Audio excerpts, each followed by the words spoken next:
Beef cutlet തയ്യാറാക്കാൻ വേണ്ടി നമ്മൾ ബീഫ് ഒരു 250 ഗ്രാം ബീഫ് എടുത്തിട്ടുണ്ട്. ബീഫ് കുറച്ച് മുളക് പൊടിയും മഞ്ഞൾപ്പൊടിയും ഉപ്പൂടെ ചേർത്ത് നന്നായിട്ട് വേവിച്ചിട്ട് ഇതേ രീതിയിൽ മിക്സിയിലിട്ട് ഒന്ന് അടിച്ചെടുത്താണ്.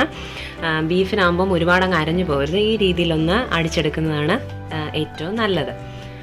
അപ്പം അത് 250 ഗ്രാമോളം എടുത്തിട്ടുണ്ട്. പിന്നെ വേണ്ടിയത് ഉള്ളിയാണ്. സവോള 2 മീഡിയം സൈസ് സവോള ചെറുതായിട്ട് കൊത്തി അരിഞ്ഞത്, അതുപോലെ 2 പച്ചമുളകും ചെറുതായിട്ട് അരിഞ്ഞെടുത്തതാണ്. പിന്നെ ഇഞ്ചി വെളുത്തുള്ളി പേസ്റ്റ് 1 ടേബിൾ സ്പൂണോളം ചേർക്കുന്നുണ്ട്. ഇഞ്ചി വെളുത്തുള്ളി പേസ്റ്റ്, അപ്പം ഇഞ്ചി വെളുത്തുള്ളി പേസ്റ്റ് 1 ടേബിൾ സ്പൂൺ. പിന്നെ വേണ്ടിയത് വറക്കാൻ നേരം നമുക്ക് കട്ട്ലേറ്റ് മുക്കിയിടാൻ വേണ്ടി 1 മുട്ട ബീറ്റ് ചെയ്തെടുത്തിട്ടുണ്ട്. അതുപോലെ ബ്രെഡ് ക്രംസ് വേണം, ഒരു 3-4 ബ്രെഡ് മിക്സിയിലിട്ടൊന്ന് പൊടിച്ചെടുത്തതാണ്. പിന്നെ ആവശ്യത്തിന് ഓയില്, ഇത് സൺഫ്ലവർ ഓയിലാണ് എടുത്തിരിക്കുന്നത്. പിന്നെ ഉള്ളിയൊക്കെ വഴറ്റാൻ വേണ്ടി കുറച്ച് ബട്ടർ എടുത്തിട്ടുണ്ട്, നമുക്ക് വെളിച്ചെണ്ണയ്ക്കകത്തും വഴറ്റിയെടുക്കാം.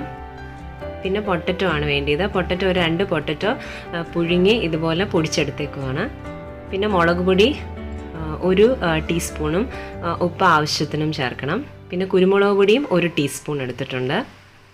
പിന്നെ ആവശ്യത്തിന് മസാലപ്പൊടിയൊക്കെ ഒരു 1/2 ടേബിൾ സ്പൂൺ ചേർത്ത് കൊടുക്കാം.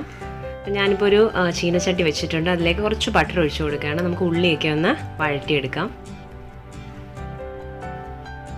ഉള്ളി ഇട്ട് കൊടുത്തിട്ടുണ്ട്. ഒരു ഇളം ബ്രൗൺ നിറം ആവുന്നത് വരെ ഒന്ന് വഴറ്റിയെടുക്കാം. നന്നായിട്ട് വഴണ്ട് വരണം ഉള്ളി.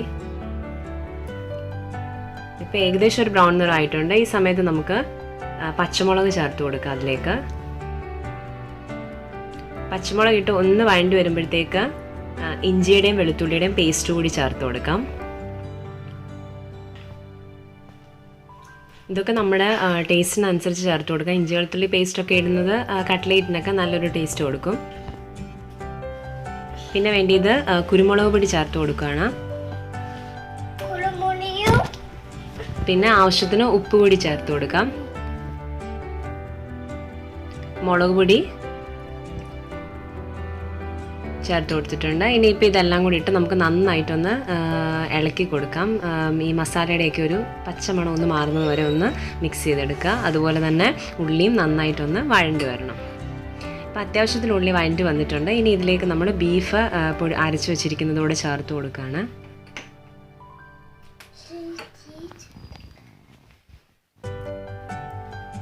നന്നായിട്ട് മിക്സ് ചെയ്ത ഈ സമയത്ത് നമുക്ക് കുറച്ച് ഗരം മസാല പൗഡർ കൂടി ചേർത്ത് കൊടുക്കാം. ഇനിയിപ്പം ഗരം മസാല പൗഡർ ഇട്ട് നന്നായിട്ടൊന്ന് ഇളക്കി കൊടുക്കാം. ഇപ്പോൾ ഉള്ളിയും അതുപോലെ തന്നെ ബീഫും എല്ലാം കൂടെ ഒന്ന് മിക്സ് ആയിട്ടുണ്ട്. ഇതിലേക്ക് നമുക്ക് ആ പൊട്ടറ്റോ സ്മാഷ് ചെയ്ത് വെച്ചതൂടെ ഇട്ട് കൊടുത്തിട്ട് നന്നായിട്ട് ഇളക്കി കൊടുക്കണം. ഉരുളക്കിഴങ്ങ് അതിലേക്ക് നന്നായിട്ട് പിടിക്കുന്ന രീതിയിൽ നന്നായിട്ട് മിക്സ് ചെയ്ത് കൊടുക്കാം. ഉടച്ച് കൊടുക്കണം, അതിലേക്കപ്പം നന്നായിട്ട് പിടിച്ചോളും. എങ്കിൽ മാത്രമേ നമുക്കത് ഷേപ്പിൽ ഉരുട്ടിയെടുക്കാനൊക്കെ പറ്റത്തുള്ളൂ.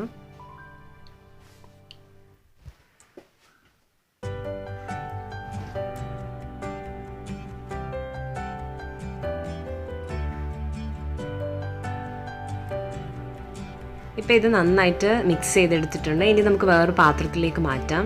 എന്നിട്ട് ഇതിനെ നമുക്ക് കട്ട്ലേറ്റിൻ്റെ ഷേപ്പിൽ, ഏത് ഷേപ്പിലാണോ നമ്മൾ എടുക്കുന്നത് ആ രീതിയിൽ നമ്മൾ ഉരുട്ടി വെക്കാം. അപ്പോൾ മൊത്തം നമുക്ക് ഇതുപോലെ ഉരുട്ടി വെച്ചിട്ട് നമുക്ക് വറുത്തെടുക്കാം. അപ്പോൾ ഞാൻ ഈ ഒരു ഷേപ്പിലെടുത്തിട്ട് ജസ്റ്റ് ഒന്ന് പ്രസ് ചെയ്ത് കൊടുക്കുകയാണ്.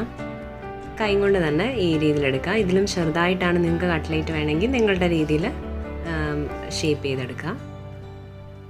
ഞാനിപ്പോൾ അത്യാവശ്യം ഈ ഒരു വലുപ്പത്തിൽ എല്ലാം ഇതേ രീതിയിൽ റോൾ ചെയ്ത് വെക്കുകയാണ്.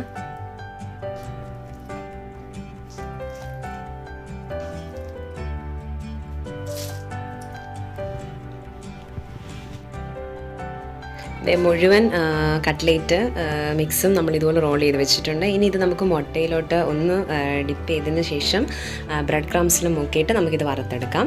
അപ്പോൾ ഓരോന്നും ഇതുപോലെ മുക്കി മൊത്തം നമുക്കിതുപോലെ വറുത്തെടുക്കാം. ആദ്യം മുട്ടയും മുക്കുക, പിന്നെ ബ്രെഡ് ക്രംസിൽ മുക്കിയിട്ട് ഇതുപോലെ എണ്ണയിൽ, നല്ല ചൂടായ എണ്ണയിലേക്ക് ഇട്ടിട്ട് നമുക്കത് നന്നായിട്ടൊന്ന് ഫ്രൈ ചെയ്തെടുക്കണം. മീഡിയം ഫ്ലെയിമിൽ തന്നെ ഇട്ട് ഫ്രൈ ചെയ്തെടുക്കണം. എങ്കിൽ മാത്രമേ നന്നായിട്ട്, അല്ലെങ്കിൽ പുറം മാത്രം അങ്ങ് കരിഞ്ഞു പോകും. ഒരുപാടിട്ട് ഫ്രൈ ചെയ്യേണ്ട ആവശ്യമില്ല, കാരണം ഉള്ളിയൊക്കെ വഴണ്ട് വന്നിട്ടുള്ളതായതുകൊണ്ട്. അപ്പോൾ നമുക്ക് എല്ലാം വറുത്തെടുക്കാം. അപ്പോൾ ഒരു സൈഡ് നന്നായിട്ട് മൂത്തിട്ടുണ്ട്. നമുക്കൊരു സൈഡ് തിരിച്ചിട്ട് കൊടുക്കാം. ഈ ഒരു രീതിയിലാവുമ്പോഴത്തേക്ക് നമുക്ക് ചെറുതായിട്ടൊന്ന് തിരിച്ചിട്ട് കൊടുക്കണം. എന്നിട്ട് രണ്ട് സൈഡും നല്ല ഒരു എന്താ പറയുക, ഒരു ഗോൾഡൻ ബ്രൗൺ ആ നിറം ആവുന്ന വരെ നമുക്ക് വറുത്തെടുക്കണം.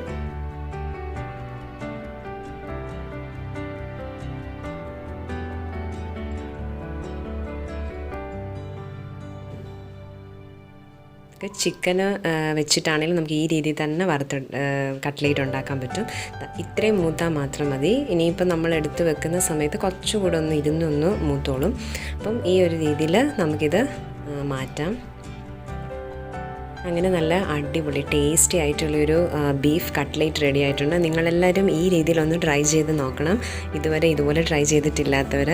അപ്പോൾ നിങ്ങൾക്ക് എല്ലാവർക്കും എൻ്റെ ഈ വീഡിയോ ഇഷ്ടപ്പെട്ടിട്ടുണ്ടെന്ന് വിചാരിക്കുന്നു. ഇതുവരെ സബ്സ്ക്രൈബ് ചെയ്തിട്ടില്ലാത്തവർ എൻ്റെ ചാനൽ സബ്സ്ക്രൈബ് ചെയ്യുക. അതുപോലെ നിങ്ങൾക്ക് ഇഷ്ടപ്പെട്ടുണ്ടെങ്കിൽ ലൈക്ക് ചെയ്യുക, ഷെയർ ചെയ്യുക. അപ്പോൾ പുതിയൊരു വീഡിയോയുമായി അടുത്ത എപ്പിസോഡിൽ കാണുന്നത് വരെ ബൈ.